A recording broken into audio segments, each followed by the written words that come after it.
Hello and welcome to DFS Coach Talk. Today is Monday, November the 29th, 2021, and I am Joe Sarvati, affectionately known as Coach. I am here for Coach Talk to go over a very nice NBA 9-game main slate. And the great thing about it is all the sites have 9-game main slate starting at 7 o'clock. So that is terrific. It helps you balance your plays, make your pivots based on pricing, and get the right players in there. Yesterday, they decided DraftKings to bust their slate up, and Yahoo had one game. They always have something cooking on the weekends that makes it a little bit confusing, and it creates a lot of lineups. But we did well, so it doesn't matter, right? All the work was worth it. So hopefully those that caught the podcast yesterday were able to come up with some solid winners. I know we had several members win on FanDuel and Yahoo specifically. So that was nice after our big takedowns in DraftKings a couple of days ago. So it balances out. We're building that bankroll and hoping to keep that momentum going today. I'm going to hit all 9 of these games right in a row. We'll go over our regular game set, break each game down.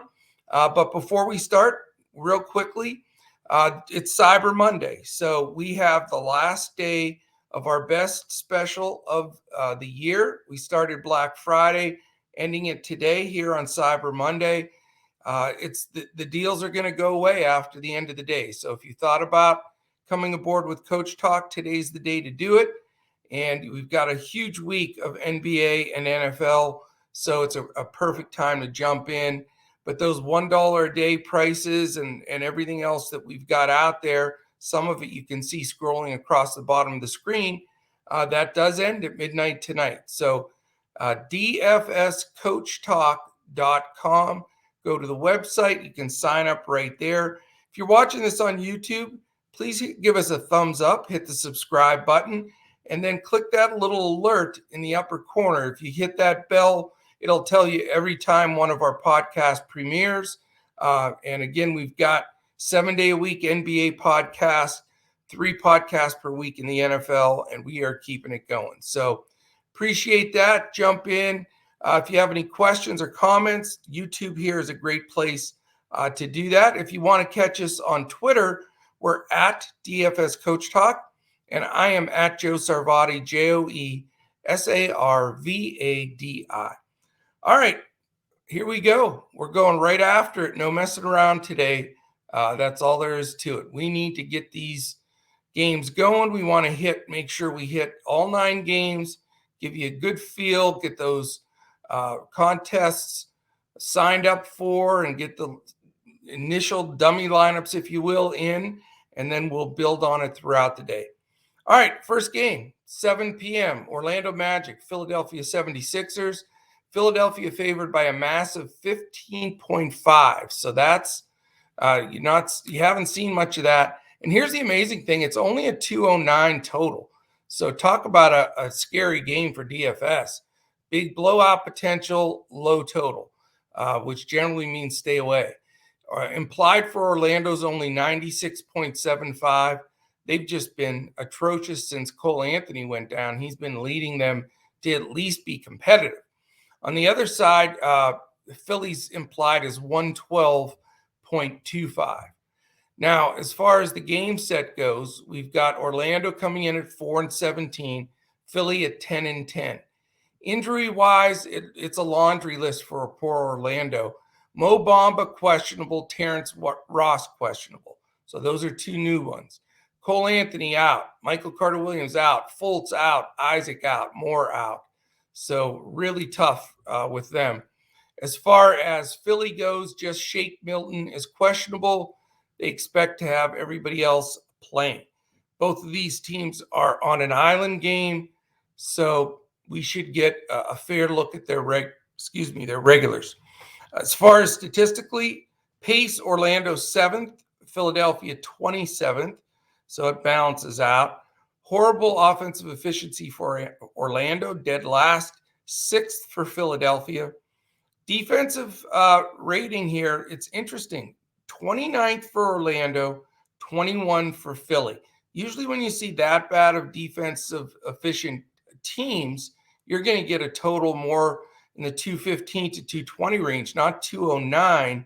I don't know if Vegas is sitting on this being a blowout and just the scrubs play, but this is not a way I want to start my night. It's the only 7 o'clock game.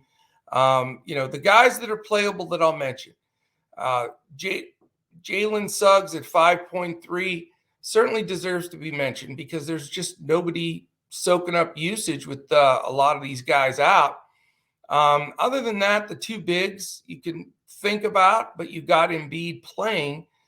So that defense interior is tough, and Tobias is a good defender as well. But Wendell Carter Jr. is 6'3", and Mo Bamba, who's questionable, is 6'4". So, the prices are cheap on the Orlando guys, but with the potential of blowout and Philly's interior defense, definitely worried there. Do you have the guts to go to any of the big priced Philadelphia guys under the circumstances with a blowout as potential? I mean, Maxey at 7.3, Harris at 7.8, Embiid up to 10.5. I really am not looking at going anywhere in this game. The only guy I'm considering at this moment is Suggs because he's 5'3". He's going to get minutes. He's going to get usage. But remember, Orlando is starting to use that bench. It does help that Ross is out. If you want to take a GPP flyer, maybe 4.1 Hampton. All right, let's just fly onto this next game because that one is not very conducive to winning DFS lineups, in my opinion. You've got the Denver. It's a 7:30 game. Denver and Miami. Miami 7.5, only a 208 total. 100.25 implied for Denver. 107.75 for the Miami Heat.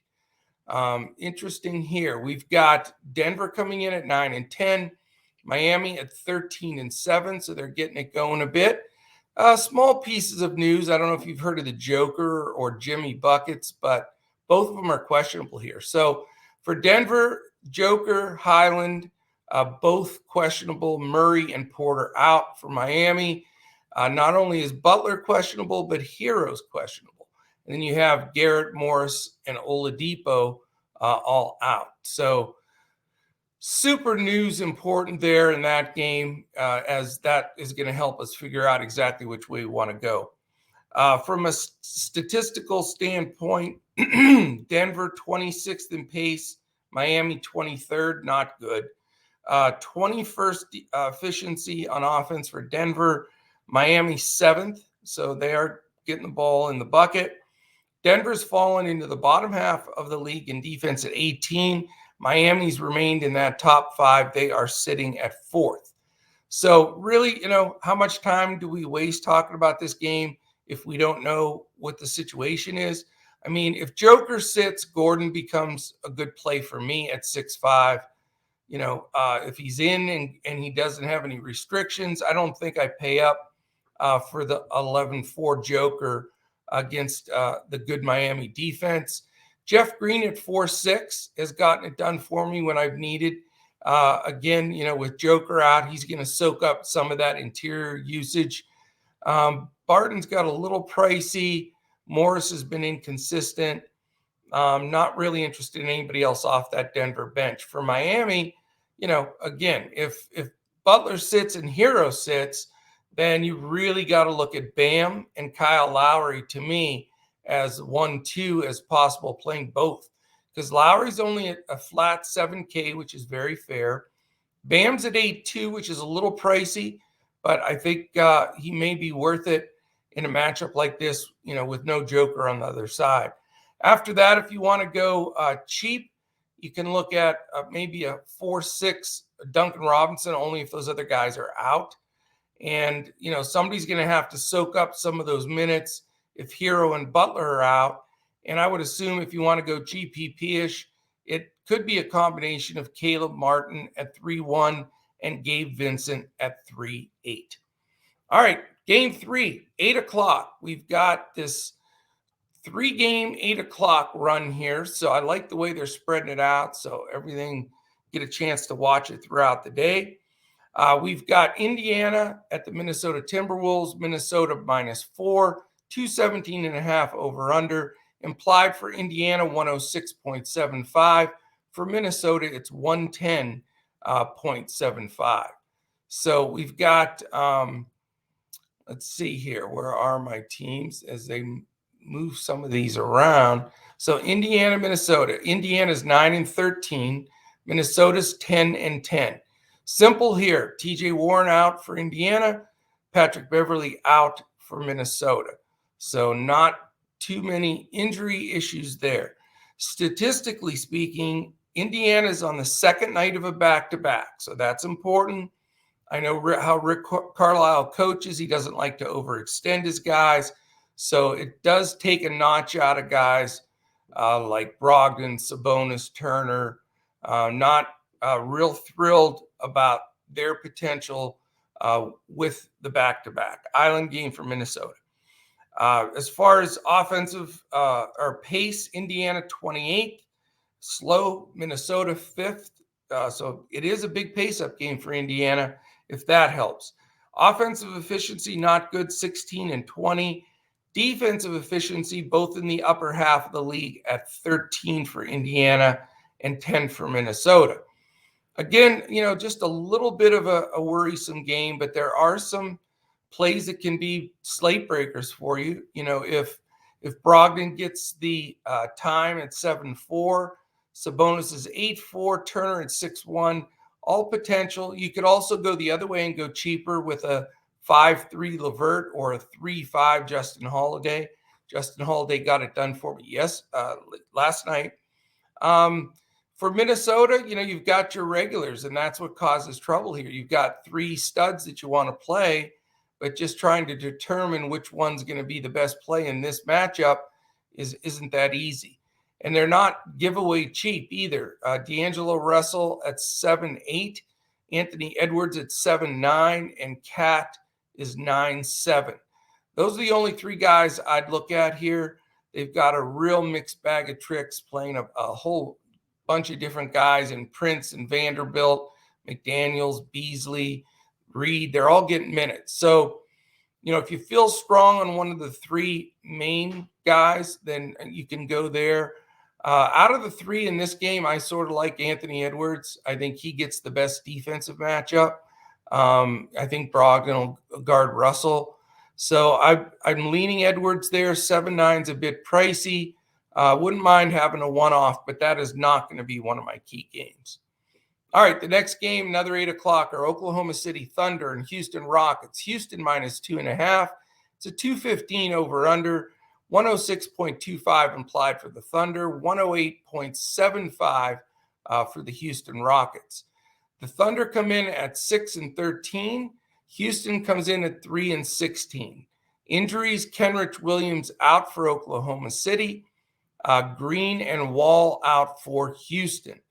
So it does open up some stuff at the guard spot here. I think we need to take a look at.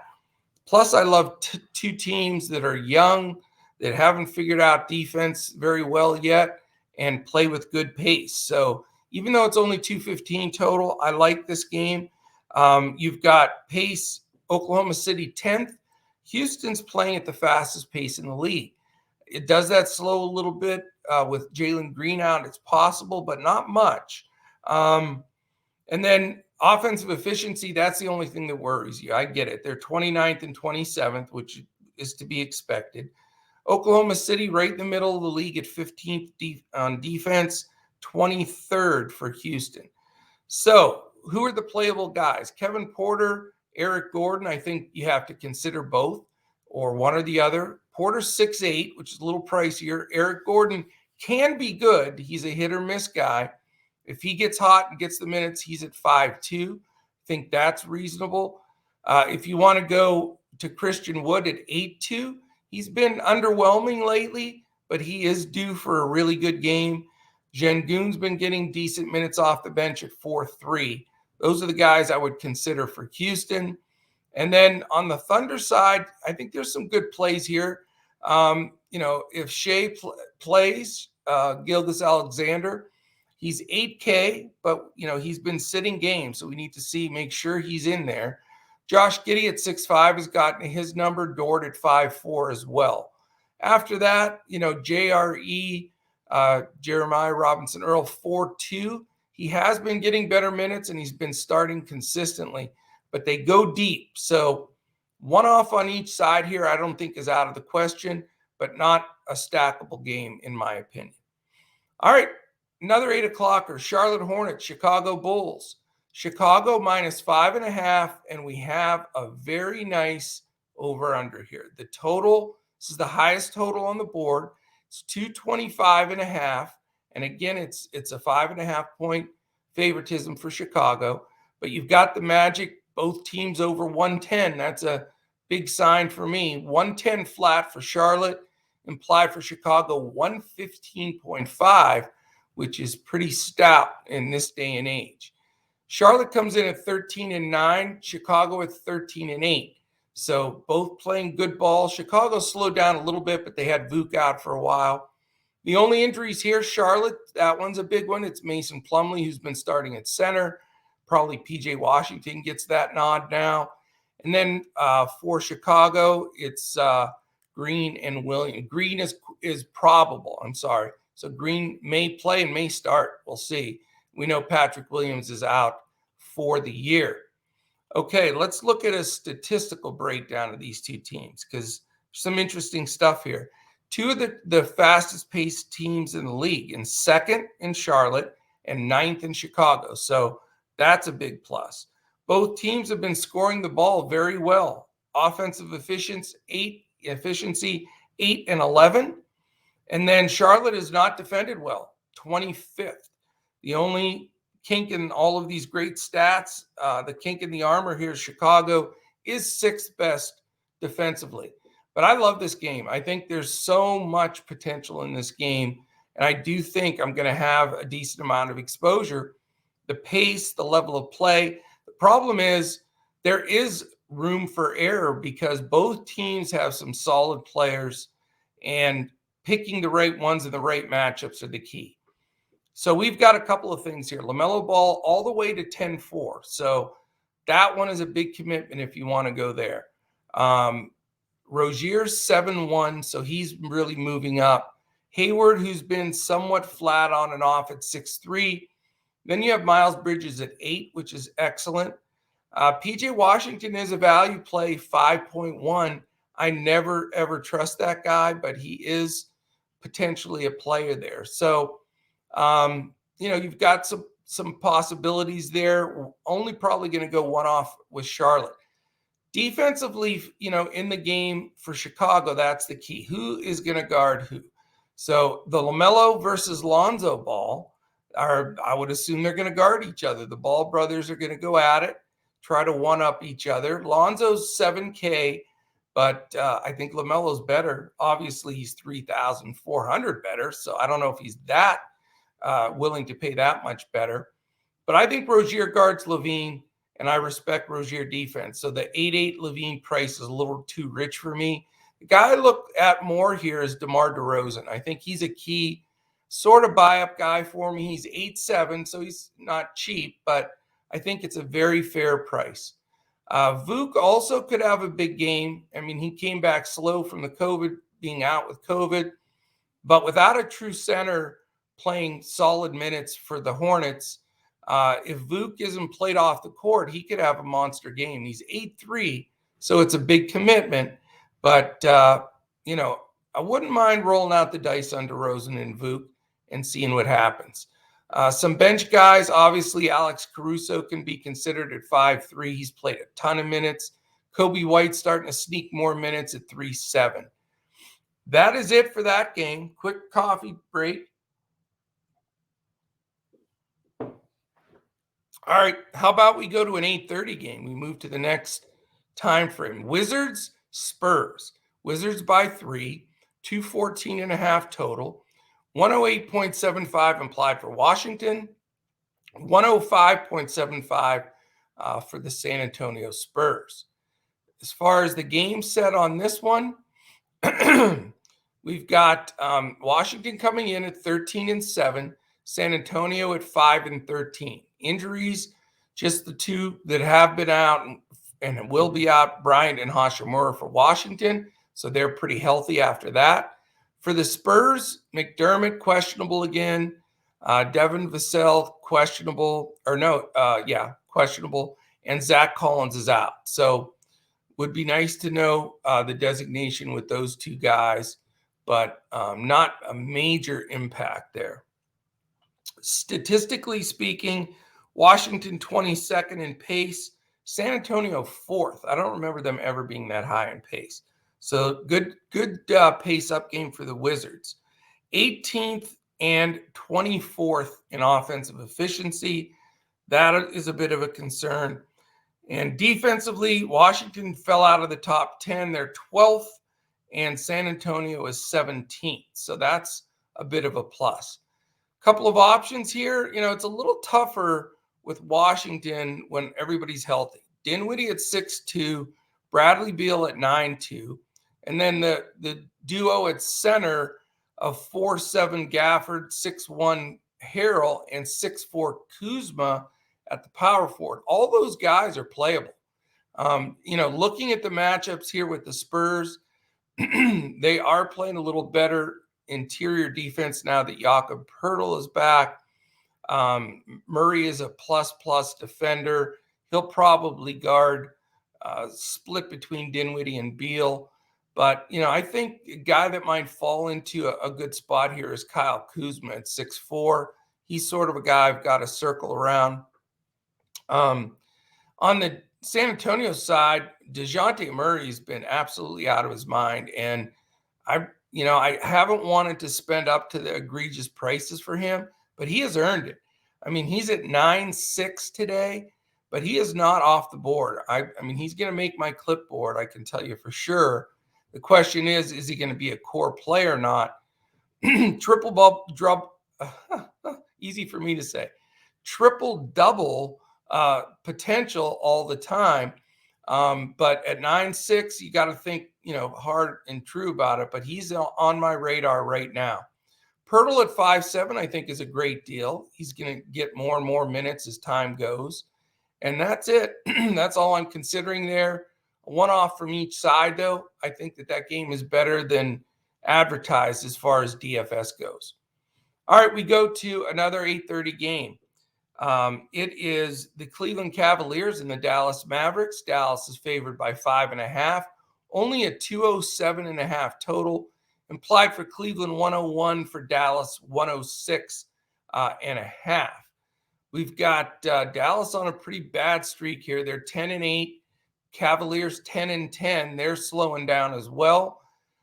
Jetty Osman for Cleveland is questionable. Dean Wade is doubtful. Big thing for Dallas is it looks like Jalen Brunson very well might not play. He's listed as questionable. I've read he's doubtful, but you never know. We'll see what happens with shoot around this morning. Good old Frank Ntilikina is out. So this is an interesting one. Statistically speaking, Cleveland is 19th in pace, Dallas 24th. So that's why we've got that low 207.5 total. Offensive efficiency, Cleveland 23rd, Dallas 14th. Cleveland has also dropped out of the top 10 now. They're 11th in defense. Dallas, very mid-level, 19th. So this is a hard game to figure. I mean, is this the time you spend up for Luka at 11-3? He is going against a poor backcourt defense for Cleveland, but I'm just not sure. The pace of this game, Okoro can play defense, and I think he'll play Luka. And, just the total, the pace of the game, just not conducive, I don't think, to pay up for the 11-3 Luka. I think he can have a great game. I just don't know if I can go there. I will say, though, if Brunson sits, that does bring Luka more into play, because when Brunson's out there, he does grab some usage from Luka. He does run the show. And, even if they're in there together to close games, Brunson does get some of that action. So I'm going to be watching that. Other Mavs, you've got possibly Hardaway, a decent play here at 5'7". You're going to get a little extra run from guys like Reggie Bullock and Sterling Brown, but I wouldn't recommend playing him. The question is, do you trust Willie Cauley-Stein at the flat 3K minimum starting? I don't particularly. I think to get to 15 to 20 DFS points to make value for him is not easy, because you're gonna get a lot of rotations with Dwight Powell, Maxi Kleber, all kinds of rotations there. So the only guy I'd really consider here is Luka if Brunson sits, but I'm not probably going to go there. Tim Hardaway might be the one-off as far as what I want to do. Kristaps at 8.6, just a little too expensive going against the Twin Towers of Mobley and Allen. And speaking of that, we know the Mavs have not done well against centers. I think either one or both are playable. Mobley 6'7", Jared Allen 7'5". One of those two will be in my lineup. If not both, I'm going to work on that as the day goes on. I think Lauri Markkanen, who's been tough for a 5.6 number, I think may get Dorian Finney-Smith defense, which is a little bit of a concern. It may bump him out of my rotation. Darius Garland at 7.7 and Ricky Rubio at 6.6. Those are the two guys that have been considered quite a bit now, but I've played both. They've both done well. They've both been bad. So there's some inconsistency there. I don't think this is a key game at all. Maybe a Hardaway against like a Mobley or Allen and hit the road. So, all right, 9 p.m. game. So we're moving on. We've got a 9 p.m. and then a long time until a 10:30 p.m. game to go. 9 o'clock, Portland, Jazz, Utah by 8. Nice, healthy 223 total, 107.5 implied for Portland, 115.5 implied for the Utah Jazz. Portland comes in at 10-10, Utah at 13-7. Norman Powell out for Portland, Royce O'Neal questionable for Utah. Important on both senses there because you got two starters. So we do want to get that information. Portland is on the first night of a back-to-back, so that's something to take note. Certainly an interesting spot there. Utah's on an island game. Pace, Portland 13th, Utah 11th. So again, that total shows that. 4th in efficiency for Portland, 1st in efficiency for Utah. So we've got two teams that know how to score the ball. The good thing here, too, is Portland's 27th in defense. The only negative is Utah's 5th. So, Utah might be a key team on this slate. They busted the 115 implied with 115.5, and they're going against a poor defensive team in Portland, and there's decent pace here. So let's talk about that Utah side. You've got a pretty cheap Mike Conley at 5'9" in play. Jordan Clarkson at 5'3" in play. I think Donovan Mitchell really is the guy that blossoms here at 8'1" because there's no Norman Powell, and he would defend him. So they have to shuffle the deck there on defense and figure out what they're going to do. But I really do like Mitchell in this spot. I think that price is fair.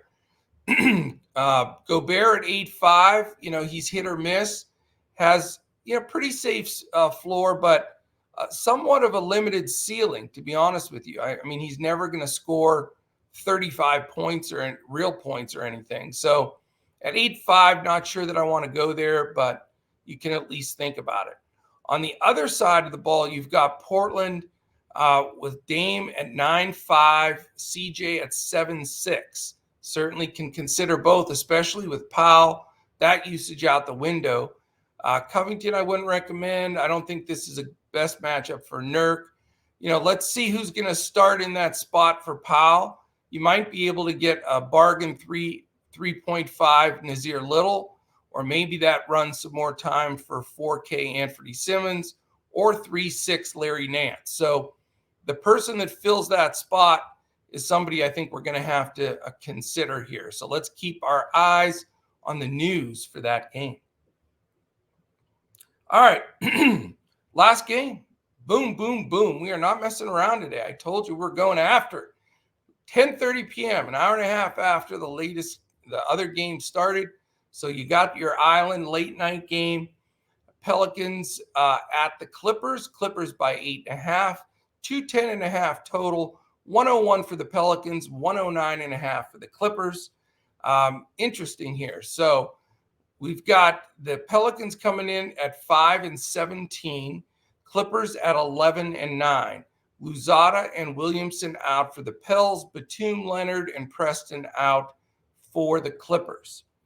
From a statistical look here, we've got pace of 12th for New Orleans and 20th for the Clippers.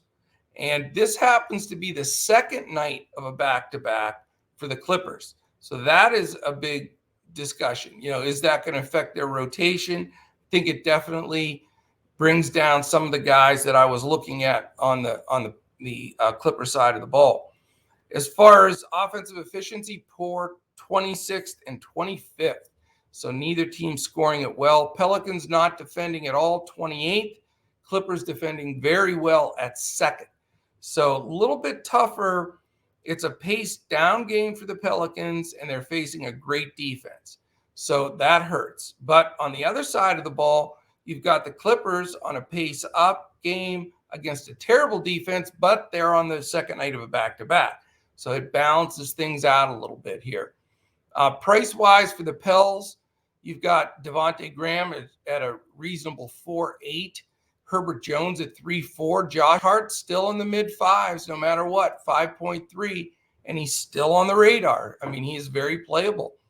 Joe Val at 8.4, possibly. He's had some really good games. You can plant your flag there if you like. Ingram is all the way down to 7.5. So that's good, but I think he gets Paul George defense here, and that's not good. So probably not going to go that direction. Not crazy about anybody off the Pels bench. For the Clippers, again, based on total minutes played, yes, you can go to Paul George at 10-2. I think he can certainly be one of the higher scorers on the slate.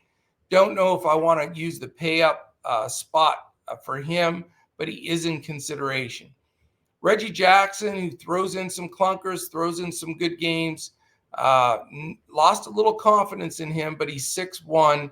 Like I mentioned, Bledsoe at 5'2". Marcus Morris at 4'6" is the new player here. I've always been a fan of his. I think he's much better than his twin brother. I think he can score the ball. So he's in play for me at 4'6". Zubats is only 5'6". Not sure this is the perfect spot with him against Joe Val.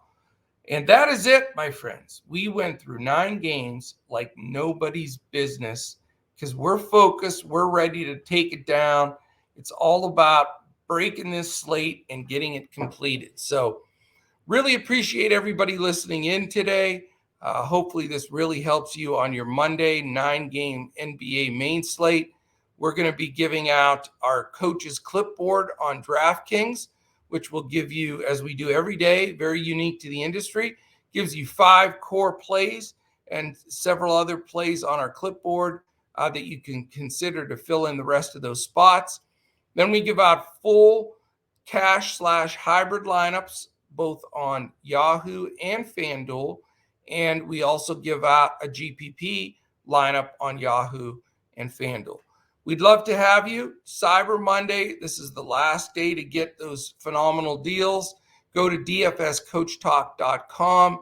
You can check out everything there. If you're checking out of the show here and finishing up, give us a quick thumbs up on YouTube. Hit that subscribe button and give us a comment. Love the show, questions on a player, whatever the case may be. We'd love to hear from you when this premieres here this morning. Stay with us on Twitter at DFS Coach Talk for any big news that comes down. And then also in our Discord, if you become a member, you'll get all the information, all the probable lineups, and all of our information that we give for the NBA. So really appreciate you listening in on your Monday. Hope we start off the week fantastic here. Hope everybody out there also has a terrific week. So thank you very much. Have a great one. And tomorrow's Tuesday, so that means it's Andrew Hansen Day, and he will be handling the NBA podcast tomorrow. So you do not want to miss that. All right. Thank you, everyone. Have a great day, and let's crush it in NBA DFS.